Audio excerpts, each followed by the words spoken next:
So basically it sounds like a dream. My favorite part of this is use with your favorite primer for best results. If you don't like it, I'm sorry. Hi guys, welcome to Emmarie Lane, where my goal is to find you the best beauty products for the best prices. And today we're gonna be trying out the brand new e.l.f. Putty Bronzer. So excited. But I thought it'd be interesting to pair it up against the e.l.f. Primer Infused Bronzer because same price point, same amount of product, similar idea, it's just a powder instead of a cream. Basically, I want to see if this is worth the hype or if you should stick to one of their more like original, highly rated products. So let's get into it. So I think we're gonna go in with the Putty Bronzer on the right and the Primer Infused Bronzer on the left. Okay, I want to say real quick before I get started, I never get comments on how my bronzer looks, except for when I actually show how I apply it. People don't like it. They have a video on their website on how to apply this. I watched how to apply it the way they say to. If you don't like it, I'm sorry. I also got the brush that they recommended to use it with. I believe it's just called it's specifically the brush that they use for the blush, but they also want you to use it for the bronzer, so it said to apply it to the hollow of your cheek, which I don't really have that much, so I just kind of have to guess. So I apply it like right here, then to your forehead, and then to like your chin area. That's what it recommended. Oh, and your nose. They said go lightly and build it because it can be kind of intense, and I like to blend up. Kind of help blend things out. So a little bit more info about the Putty Bronzer. It is a unique putty to powder bronzer that delivers highly pigmented, buildable color for a natural sun-kissed glow. It's buildable, it smooths and evens your complexion out. It's lightweight, it's not greasy, and it is enriched with moisturizing argan oil and vitamin E. So basically it sounds like a dream. I got it in the shade Tan Lines and it retails for $6. Okay, that's kind of like a light coat. Honestly, most of the time I probably stop here, but I kind of want to go a little bit heavier just to see how well it'll build up and if it starts to get patchy. So it will look a little bit more intense, and honestly I probably should have put on self tanner so there wouldn't have been such a drastic difference, but we're doing this for the video, it's fine. This blends beautifully. Like, it's doing an amazing job. Oh, you know what? I forgot. I'm gonna take just a little baby fluffy brush, fluffy brush, dip it in there, go along my nose. From my point of view, in person, it looks like there's no harsh lines. Sometimes the camera can pick them up a little bit better though. This is gorgeous. I absolutely love it. And this brush is awesome too. How much was the brush? It was only $4. So yeah, it's super cheap. Love it so far. Blends out seamlessly. It's beautiful. Moving on to the Primer Infused Bronzer. If I can get it out of the package. There. My favorite part of this is it says, use with your favorite primer for best results. So I'm gonna take my angled brush. Oh, did I see what shade I got? Forever Sun Kissed. Okay, and then some more info about the primer bronzer. There's not much there.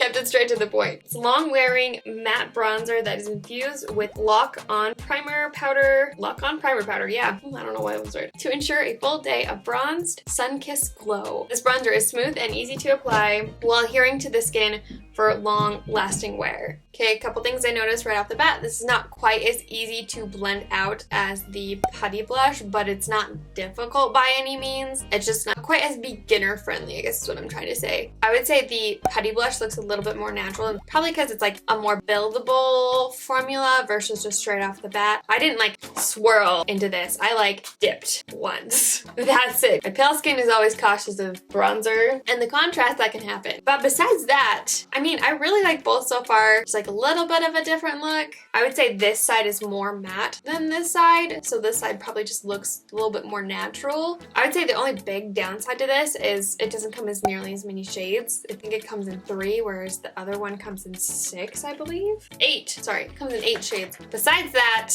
I like both of them. I think the big test for this will be how long these last, and if like, especially right here, lately I've been having like a huge issue with my bronzer like super separating. Anyway, I'm gonna put on the rest of my makeup. Hold on one second.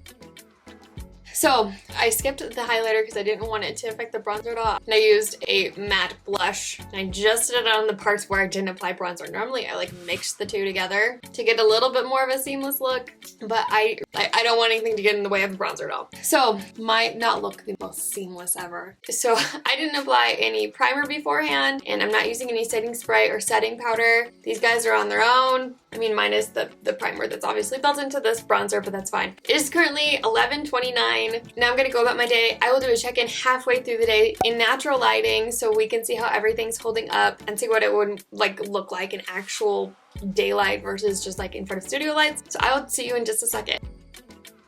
Okay, it's been about 7 hours because I forgot to set an alarm to film check-in, whoops. But I'm looking really shiny because I don't have any type of like mattifying anything on, and I didn't wear mattifying foundation on purpose to see how well it would do if like you got oily. And now I got oily. So far, I feel like both sides look about the same. I feel like right here it hasn't like, it's not splotchy, but it's just kind of faded where I didn't put quite as much pigment on the putty side. But besides that, whoa, there's 2 hummingbirds just chilling out. Okay, sorry, distracted. Besides that, like, everything looks about the same. Everything's held on really well. Nothing's like gotten weird or got bunched up or looked super powdery or anything like that. Like, I'm really, really impressed with both. But if we're getting really nitpicky, so far the powder side is winning, but we'll see what happens. Okay, it's 11:15, so it's almost been 12 hours, but I'm tired and I want to go to bed. So, okay, I am like a grease ball. I don't know why my face is being so greasy today. Normally I do not get this shiny. But yeah, it looks like a mess. And all things considered, both bronzers look very good. I will say, I do personally think one looks better than the other, but they both look good. Also, my mascara transferred on my lids so bad, man. So you can see at my hairline, it's patchy, but it's just at my hairline where it's patchy. And so if I went like this, you wouldn't really even be able to notice that much, but it's definitely patchy there. And then there's a little bit of a disconnect that wasn't there before between this and here. It's like a little bit more of a harsh line here than it was before, probably because there was less product there, because I was blending things out versus applying product straight to right there. I think my chin looks really good though. It's probably where it's least greasy. We're on this side. There's a lot more product left. There is a little bit of separation and patchiness right here, but along the rest of my hairline, it did a better job staying put. And like right here on my nose, it's still both there, but it's a little bit more pigmented on the powder side. Overall, I think these are both great. And like if you use the proper tools, I think they'll both be amazing. I think I'll probably go for this more just because it lasts longer, and that's like my #1 goal. But this is great. I will definitely still use it, and I think this is perfect if you're a beginner, especially when it comes to cream products, or you're a little bit nervous about wearing a bronzer. I think this is like a light enough shade where if you're pale like me, it won't scare you off too much. Or if you really like the putty blush, you'll really like this too. But this is pretty awesome. If I had to choose between the two, I'd probably choose this one, even though this is great. If you want to see a battle between the new putty primer for acne prone skin versus the e.l.f. matte putty primer, you can click right here. I will link everything I talked about in the description box below. Those are affiliate links, so I do get a small percentage of the profits if you use my link to buy the product, but does not affect you in any way whatsoever. I love you guys so much, and don't ever forget that you are enough. Bye!